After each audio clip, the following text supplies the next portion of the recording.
Many people open Gemini, type a question, get an answer, and then close the tab. That's fine, but that's only about 10% of what Gemini can actually do. In this video, I'm going to show you how Gemini actually works, how to set it up properly, how to use gems, deep research, image and video generation, the Workspace integration, Canvas. By the end of this video, you'll know exactly how you can get the most value out of Gemini and not just prompt it. For those of you new to the channel, my name is Cian and I'm the AI Productivity Coach. And I've taught thousands of people how to use AI to make their work and life way easier. So if that sounds like you, please make sure to subscribe and join me on this journey. But to start, what actually is Google Gemini? Gemini is basically two things at once. It's a standalone AI app for any task, and it's a set of AI features built into the Google Workspace. So it naturally embeds the things like Gmail, Sheets, Docs, Meet, whatever app Google has in the Workspace. Most people only ever use the chat interface, but the features that really save you time are actually in other areas. So let's jump into various features that make Gemini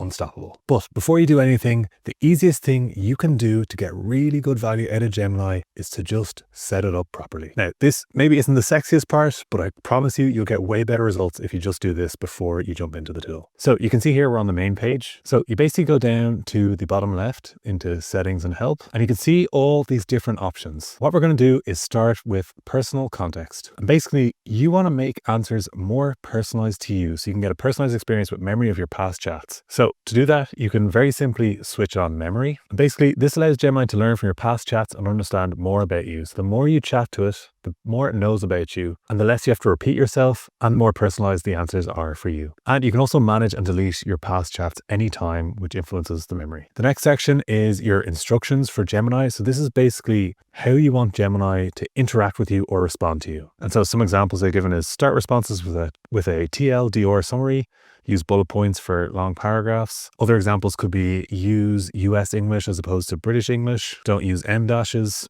Basically, however you want to be responded to or however you like to receive information. Put in whatever you want Gemini to remember and then just hit submit. The next really simple thing you can do is import memory to Gemini. So let's say you're already using a tool like ChatGPT or Claude and you want to take all that context over to Gemini. You can do it very easily here. So you go here. The first step, it basically gives you a prompt that you can put into your AI provider. So you simply copy the prompt there. And once you have the information, you just paste it in here and then add memory. It even knows that I'm recording right now. The next quick thing you can do is connect to apps. With your Gemini account, you probably have access to Gmail and other things, even if you're on a free one.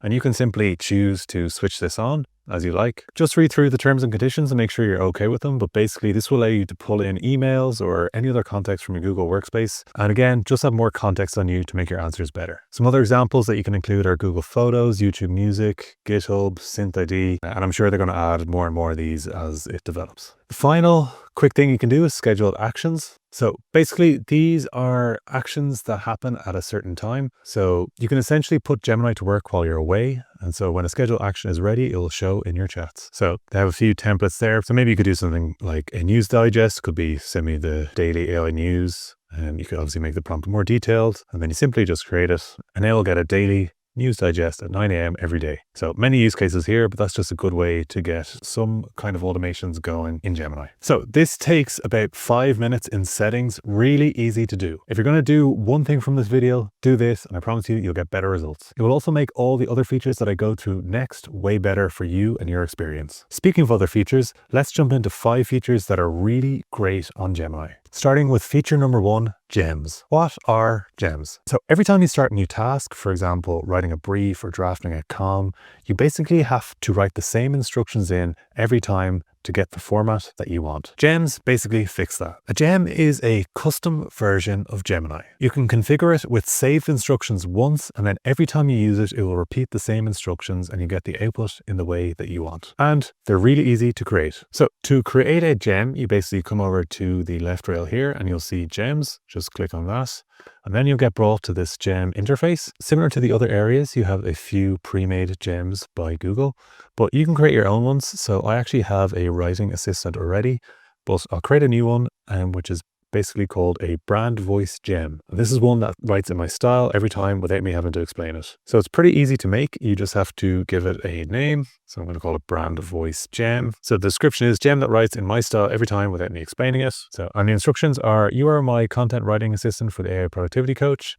My tone is direct, practical, and jargon-free, short sentences, no hype, always lead with the problem before the solution. When I give you a topic, produce content in this voice without being asked. You can also choose a default tool for it. So, for example, if you had a gem that creates images, you can choose that. Or if it's a deep research tool, you can choose that. If you just want to create a text output, like this brand voice gem, you can choose no default tool and it'll just give you a written output. You can also add knowledge docs. So for example, this could come from files from your drive or a Word doc or something like that, something you can reference. So this is just to give it a bit more detail when you're using it. You can even test it to see if you get good output. So for example, write a 200-word LinkedIn post about why most professionals are using AI tools wrong. You can see here, it's pulling on the brand voice gem. It's actually enabled Google search to get some of the content and it started writing like me. So that's actually pretty good.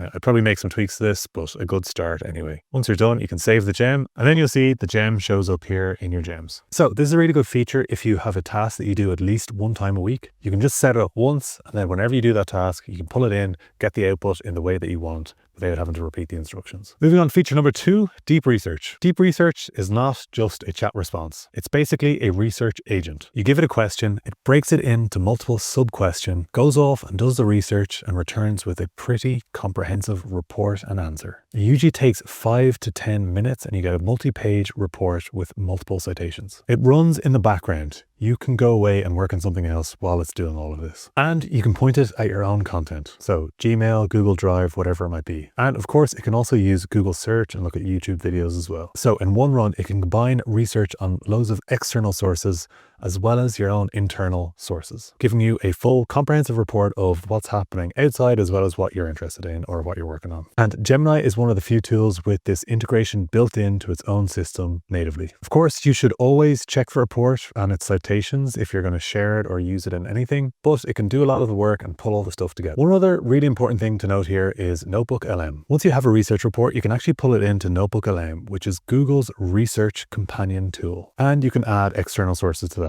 And NotebookLM is really good at turning all that content into very detailed reports, personalized reports, or even things like videos, images, spidergrams, whatever you want. Whereas Gemini can go really broad. With NotebookLM, you can actually just choose your sources and be very detailed with how you prompt them and only talk to specific information that you want Gemini to talk to. I've created a few videos on NotebookLM and you can check them out using the links in the description, or I recommend the features video that I'll link up here. So the takeaway here is that deep research can do hours of research for you in a very short amount of time without you having to do anything. You simply prompt it and you come back with a detailed report on any topic that you want. And compared to a lot of other tools, it's one of the best in the business. Moving on to feature number 3, and that is image, video, and music. This is a feature that surprises people quite a lot. Gemini can generate images, music, and videos, and it's all within the chat interface. So first, let's try an image. Let's generate a professional photorealistic image of a knowledge worker at a clean desk, natural window light, laptop open, morning feel, no people visible. So you can see from the image, it's pretty realistic.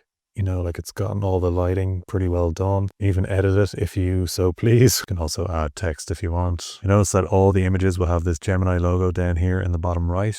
So just be aware that people will know it's AI generated if that is there. You can also create a cool banner if you so want. So this could be one that I use for my website. Some decent corporate music if you want it, or you can create whatever music you want. So it's pretty cool that you can do all of these things in here. Now, they might not be the best image or the best video generation models, but if you want to create something simple, this is a really good feature as part of the Google plan. With other tools, you don't get this level of multimodal abilities. So it's really great that it's just included as part of the price with most plans. And a benefit is that you don't have to switch between tools. It's all within the same chat interface. Moving on to feature number 4, and that is the workspace integration. I touched upon this earlier, but this is where people start to get loads of value from Gemini. So you can see here, even within the Gmail, Gemini is in the right-hand rail, and you can basically ask it anything. So I'm going to ask it to summarize this email thread that I'm in. So really helpful for just asking questions about some of the apps you use natively. You can also summarize data in sheets or ask questions about a spreadsheet. Or if it's a really long document, as an example, you can ask it to summarize some of it. Other cool features, when you're writing an email, you can do / and Gemini opens. You can say, help me draft an email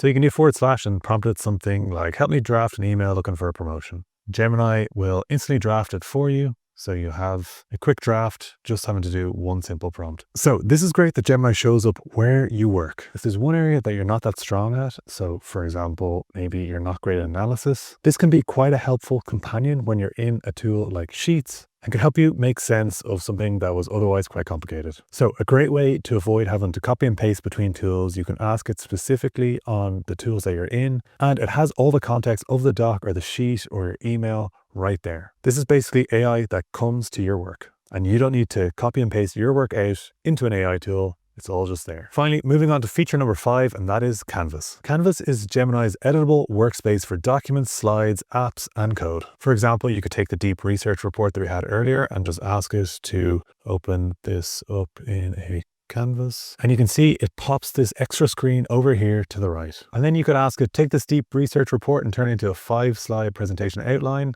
The Canvas is really good for seeing the output before it is fully created. So for example, you can see here from our deep research report, it's created slides, very easy to export to slides, which again is part of the Workspace integration. You can also use Canvas to build very simple apps. So I just asked it to build this Pomodoro timer, and you can see the preview here, it's working. So, you could probably make some fixes to this. You can even add Gemini features to the Canvas. You can also see the code that it has created behind the Canvas. So Canvas is a really good way to turn content into something visual that's easy to edit and iterate on as you go. So it could be slide decks, quizzes, mini apps, whatever you might need, whatever's available in Google Workspace, you can probably create it in a Canvas. And it saves you a lot of hassle of trying to see the difference between different outputs. It basically edits it real time in the Canvas to the right. So those are 5 really cool features that Gemini has that not many people are using right now. But I just want to flag 3 mistakes to avoid as you start on your Gemini journey. Mistake number 1 is skipping the setup part. I flagged this at the start. This is basically including stuff like memory, personal context, and things like connected apps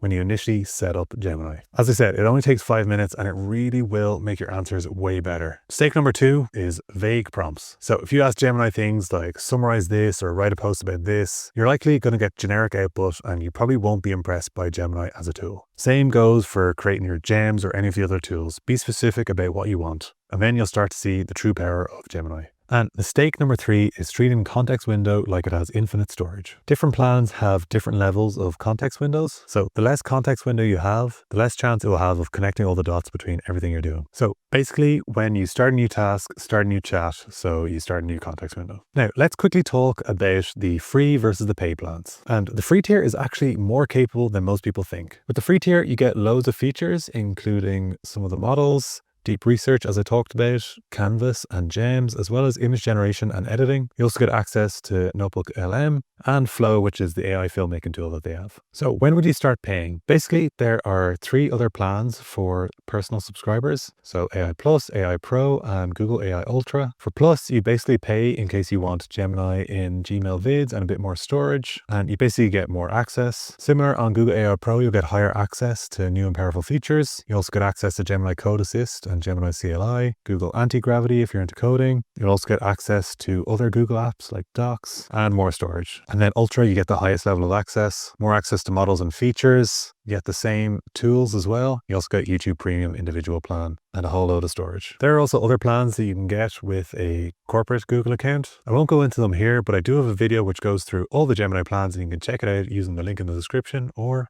up here. So to summarize, how do you get the most out of Google Gemini?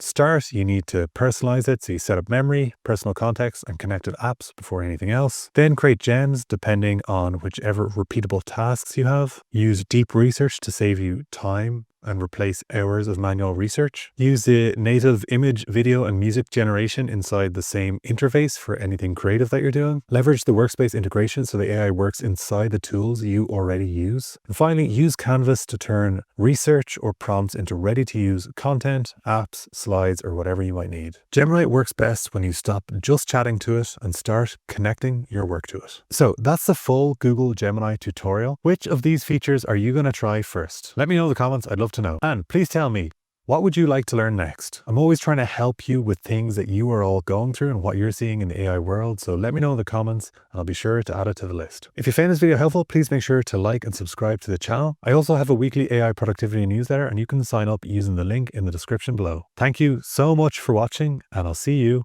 in the next video.